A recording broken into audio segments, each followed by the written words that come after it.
Подготовку к новому отопительному сезону ведут и в отдаленных селах Интинского округа. В местных котельных заменят 6 котлов. Они обошлись в 8 миллионов рублей. Помогла республика. Как идут работы, оценил мэр Инты. Он отправился сразу в 2 отдаленных села – Косьювом и Ачевовом. Проверил не только подготовку к новому отопительному сезону, но и собрал новые чаяния местных жителей. Прежние наказы уже выполнены. Любовь Лапина передает из Приполярья. В 26 километрах к северо-западу от Инты расположилось село Косьювом. Сейчас здесь проживает всего 137 человек. Впрочем, несмотря на удаленность, активности местных жителей можно позавидовать. В этом году на средства народного бюджета они продолжают благоустраивать местное кладбище. В прошлом выложили дорогу с захоронением железобетонными плитами. Сейчас же в селе работают специалисты из Инты. Они занимаются обустройством ограждения. Забор будет разборный, из цепей, а значит, со временем территорию погоста можно будет расширять. Кладбище большое, с оврагами, почва такая глинистая, что некоторые столбы приходится еще забивать вглубь на сантиметров 20-30, чтобы они держались. По словам старшего инспектора по работе с территориями Инты Ирины Истоминой, в селе Косьювом этим летом запланировано масштабное благоустройство. Покос травы, отсыпка дорог – это только часть тех работ, которые предстоит провести. В этом году у нас будет реализован еще один проект, то есть обустройство скважин. Это 3 единицы строений. Там идет у нас утепление, обшивка и водобашня будет частично капитальный ремонт. Социальные объекты, многоквартирные, почти все частные дома отапливаются Косьювом централизованно. В котельной 3 котла, 1 в резерве. В июне с помощью баржи в село было доставлено новое оборудование. У нас постоянно были проблемы, постоянно текли котлы. Сейчас, надеюсь, эти котлы, что старые разобрали, хотя бы для 3-го котла будут запчасти. Будем его ремонтировать, пока вот 2 новых.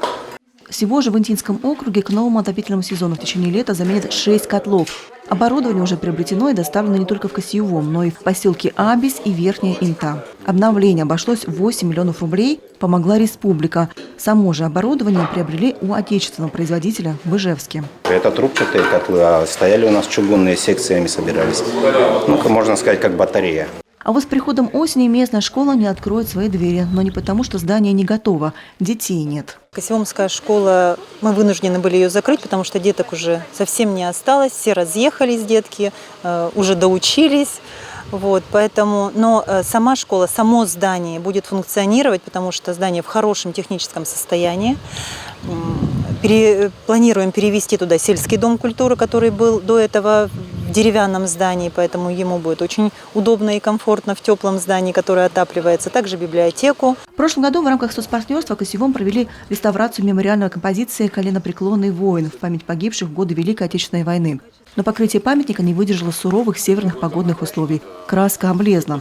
Мэр Инты Владимир Киселев заверил, в этом сезоне специалисты исправят это. Памятник в прошлом году делали в рамках соцпартнерства.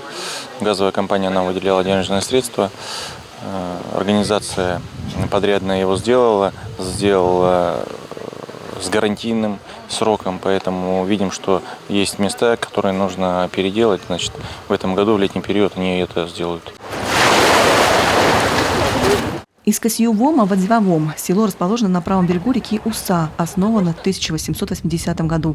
Летом селение оживает, сюда приезжает много детей. Сейчас здесь отдыхает почти 40 ребят с разных уголков севера России. Много времени они проводят в сельском клубе.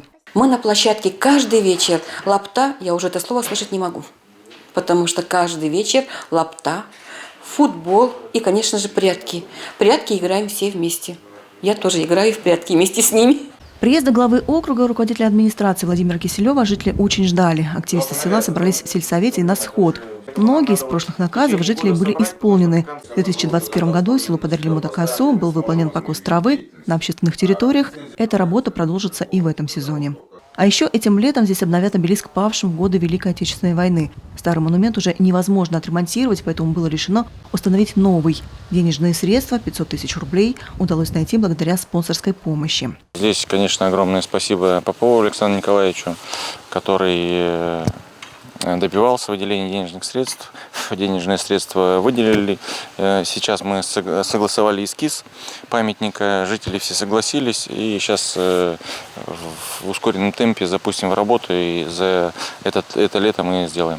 А на деньги народного бюджета в самое ближайшее время здесь будет отремонтирован мост через ручей. Дорога сильно просела, нужно очистить ее от ила и установить плиты на мосту. Для этого нужна большегрузная техника, которая скоро уже будет завезена в село.